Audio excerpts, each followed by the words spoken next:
All right, so the first thing you want to do is very simple. Go into your settings, go to General, and go to Software Update, and you want to check for a software update. So my iPad shipped with an outdated version of iPadOS, so I had to update to iPadOS 16.1 just to get the features that I was promised and to make sure I have a stable, good experience with the software. So the first thing you want to do is definitely check for a software update and download and install that. The next thing you want to do is try out the brand new hover feature with the Apple Pencil. So this is a new feature exclusive for the M2 iPad Pro only. So what this does is it allows you to see basically where your cursor is going to go before you actually touch the screen. So it's kind of like a pointer right there. You can see before touching and making any marks, if you're doing artwork or anything like that, you'll be able to see where your cursor is going to go or how big your brush is going to be before you actually push down and make that mark. And this is going to be an excellent feature for artists and really even casual users. It's just really nice to have. Now, if you tap on these three dots right there, you will see that we have hover preview, so you could turn this on or off straight from here. Then if you go to your pencil settings, which is in your settings and Apple Pencil, by the way, you will see that we have two brand new settings here for pencil hover. So it says show effects when using Apple Pencil and allow double tap only with pencil hover. So this is a really great feature to have. I find this being very useful when you switch between the pen and the eraser because it only invokes when you're hovering, not when you're actually drawing. So for example, if I'm hovering and I double tap, it'll switch to the eraser. But if I'm down on the screen and double tap, it's not going to change back to the pen until I lift up and I'm hovering again. So I just encourage you to try out the new hover feature. Even if you don't think you're going to like it or use it, try it out. It's actually really awesome. You can even use it on the home screen here, really just throughout iPadOS. And you can see I'm just hovering over these app icons and they turn big, kind of just telling me what I'm going to do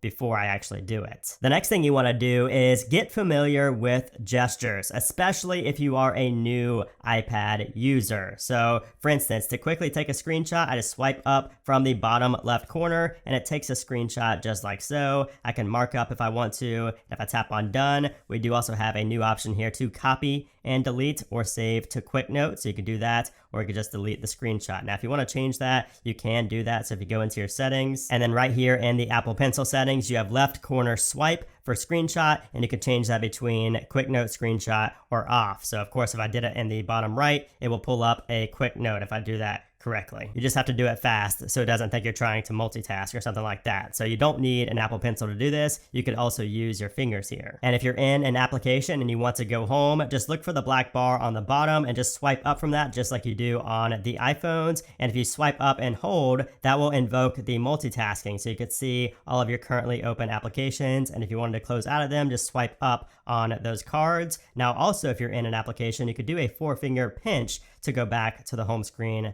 as well. You could also use a 5-finger swipe to go from app to app. So you could use 5 fingers there, or you can just use the little black bar at the bottom just like you can on the iPhone. And if you want to move some apps or some widgets around, just tap and hold anywhere where there's blank space and that will put you into juggle mode. And to get out of it, just swipe up from the bottom just like so. That's a very easy way to do it. Now, one other thing I wanted to mention is the keyboard. You can actually make the keyboard smaller as well. So if you have the big keyboard right here, just simply take 2 fingers and pinch in, and that will give you a small iPhone style keyboard right here. And to make it bigger again, just pinch out like so. And then of course we do have our same iPhone style actions in here as well. So if you take 3 fingers and swipe to the right, that will redo. Swipe to the left, that will undo what you just did. And if you want to pull up that menu really quickly, just take 3 fingers and tap like so, and you will see you have the menu up top along with the little menu right here for the text you just typed. The next thing you want to do is try out and get familiar with the brand new Stage Manager feature. So this is a brand new way of multitasking on the iPad, and it's pretty great. So if you swipe down on the control center, by default, you will see that we have a new toggle there for Stage Manager. Now, if that's not there for some reason, just go into your settings, go to Control Center, and you will see this blue Stage Manager icon right there. That will be down here under More Controls. Just tap on the green plus, and that will add it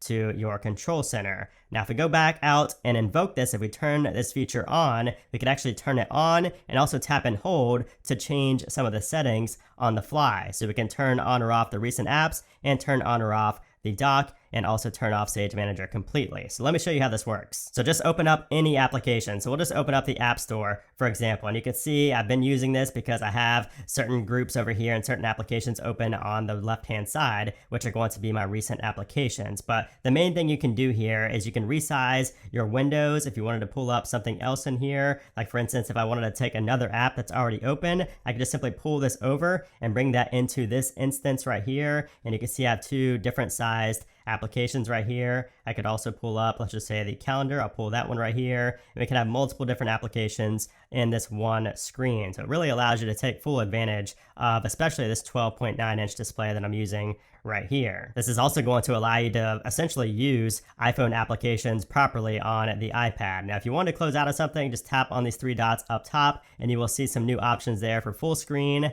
add another window, minimize, or close. So I want to close, so I'm just going to close out of that right there. And you can see here's what Stage Manager looks like on the 11-inch model. So you don't get near as much real estate as you do with the 12.9-inch model. And I have another tip coming up next that's going to help you take even more advantage of this big display right here. So again, you can see we can kind of just resize these applications. That if we tap on full screen, that will of course take this application to full screen. And we do still have the sizing down here in the bottom right, so we can resize it that way, or we can always tap on these three dots right here and change some options right there. So if you tap on add another window, you can see that will allow us to pull up another window right here. So we could tap on one of these applications. I'll just tap on music, for example, and that adds that into here. And like I said, you could always pull over the recent applications right there to kind of just pull them into the workflow that you have going on right here. And if you tap on minimize, that will push them back over into those recent apps. So just get familiar with Stage Manager. It is kind of a learning curve with it because it is kind of a lot going on, but you can have,